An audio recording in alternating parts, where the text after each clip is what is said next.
ტრამპს ურჩევთ მაისზე გაისწოროს, რომ მხედველობაში არ შეუშალოს ხელი. ყველაფერი ძალიან მალე დასრულდება. ილია თოფურია ამერიკის პრეზიდენტს მიმართავს. თოფურიას თქმით, MMA სამყაროს ძალიან გაუმართლა, რომ ამერიკას ისეთი პრეზიდენტი ყავს, რომელსაც ეს სპორტი ძალიან უყვარს. ტრამპი დიდი ფიგურაა ამ სპორტში. აქამდე ამას ვინ წარმოიდგენდა? ჯერ ვერ ვიჯერებ, რომ თეთრ სახლში გაიმართება ბრძოლები, ამბობს თოფურია. ილია თოფურია თეთრ სახლში საჩემპიონო ბრძოლას 14 ივნისს გამართავს. მისი მეტოქე კი ამერიკელი ჯასტინ გეიჯი.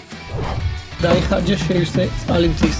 ქუჩა კვარაცხელია, უსმან დემბელი, ვიტინია, დეზირე დუე და გონსალო რამოსი წყალიმთის სარეკლამო ვიდეორბოლში. დაიხარჯა შეივსე, ასეთია კამპანიის მთავარი სლოგანი, რომელშიც PSG-ს ვარსკვლავები მონაწილეობენ.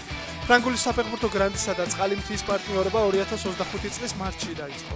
ბილი სანიოლი საქართველოს ნაკრებში აპირებს საქმიანობის გაგრძელებას. როგორც ფრანგი სპეციალისტი ინტერვიუში ამბობს, ევროპის ჩემპიონატის შემდეგ მრავალი შეთავაზება მიიღო, მაგრამ საქართველოსთან წასვლას ჯერ კიდევ არ აპირებს. მან კვარას PSG-დან ტრანსფერის შესახებ გავრცელებულ ცნობებზეც ისაუბრა და თქვა, რომ ქართველი გარემარბი პარიზულ კლუბში თავს კარგად გრძნობს. არ მგონია პრემიერ ლიგაში მისი გადასვლა სერიოზულად განიხილებოდეს.